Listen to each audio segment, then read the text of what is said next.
50 cm et 3,30 kg. Voilà tout ce qu'il me reste.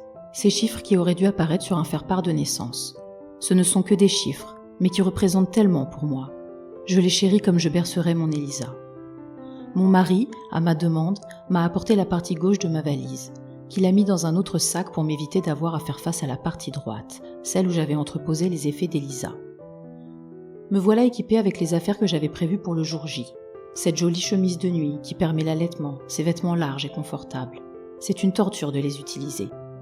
Je me souviens du plaisir que j'ai éprouvé à les préparer, des rêves et de l'espoir qui remplissaient mon cœur à ce moment-là. Ça me semble déjà être une autre vie. Il est 20h. William doit quitter l'hôpital. Il ira dormir chez mes parents pour ne pas être seul. Je demande à ma mère d'aller chez moi, ranger les petites affaires d'Elisa.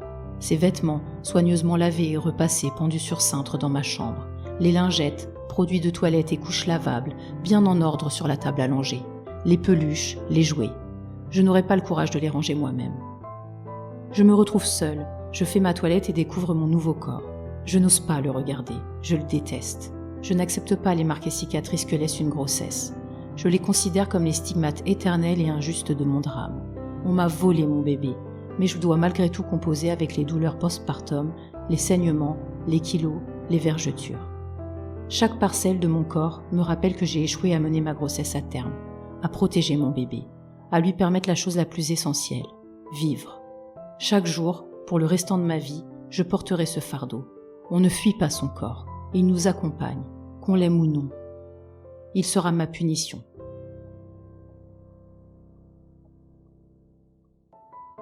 Mon ventre est vide, mes bras sont vides.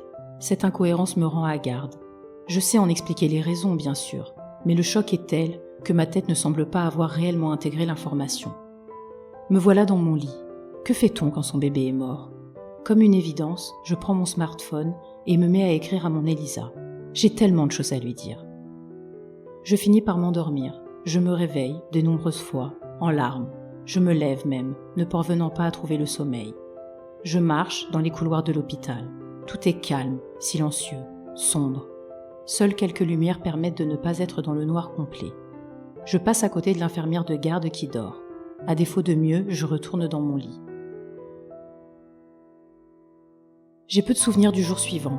Je me rappelle avoir reçu des soins, avoir beaucoup parlé avec mon mari, avec quelques infirmières compatissantes, avoir reçu la visite de ma mère et celle de mon gynéco que je n'avais aucune envie de voir. Son attitude visait uniquement à se disculper de toute responsabilité. Sa compassion surjouée, ses gauches tentatives de marque de sympathie, ses explications vaseuses à coups de statistiques. Il y a les médecins de vocation et il y a les autres. Celui-là cachait très mal faire partie des autres. Seuls 2 événements sont restés intacts dans ma mémoire. Lorsque mon mari est arrivé, nous sommes allés boire un café à la machine automatique au bout du couloir pour me permettre d'appeler mon fils.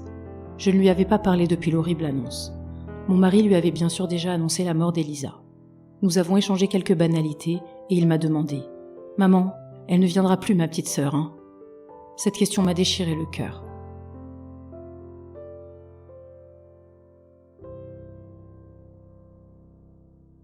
Ensuite, nous nous sommes rendus à la morgue pour poser quelques questions. Elle se trouve à l'arrière de l'hôpital, en contrebas. Je descendais ces marches comme j'aurais emprunté les escaliers menant en enfer. Chacun de mes pas rendait mon cœur plus lourd. J'avais le sentiment de m'enfoncer dans les ténèbres. Je découvrais cet endroit sinistre, le service de la honte, bien à l'abri des grands yeux remplis de joie des parents repartant avec un bébé vivant. Cette injustice me lacérait, brûlait à l'intérieur de moi. Pourquoi mon Elisa ? Pourquoi moi ? Pourquoi notre famille ? Serais-je une si mauvaise personne pour mériter un tel châtiment ?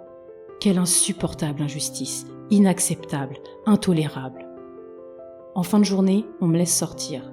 On me rend mon livret de grossesse. Je l'ouvre, la case mort-née est cochée. Je n'avais même pas remarqué cette case, comme je n'avais pas imaginé une seule minute que le cœur d'Elisa pouvait s'arrêter, que l'histoire pouvait finir avant d'avoir dépassé la préface. Je n'avais pas envisagé une autre issue à ma grossesse qu'une joie immense. Le fossé entre mes espérances et la réalité ne s'en trouvait que démultiplié. Je savais le bonheur incommensurable d'être mère. J'en découvrais un autre aspect, une autre facette. Cette possibilité qui plane au-dessus de tous les parents et qu'on refuse de prendre en compte.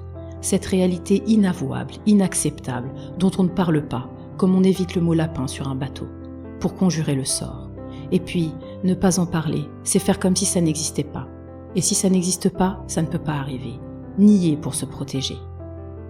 Être ou devenir parent, c'est aimer au-delà de la raison. C'est aussi prendre le risque de souffrir. J'avais tellement peur de retrouver mon quotidien d'avant dans la réalité qui était devenue la mienne aujourd'hui. Je suis montée dans la voiture, côté passager, William au volant. J'ai regardé l'hôpital s'éloigner, avec le sentiment d'y avoir laissé tout l'espoir que j'avais en la vie.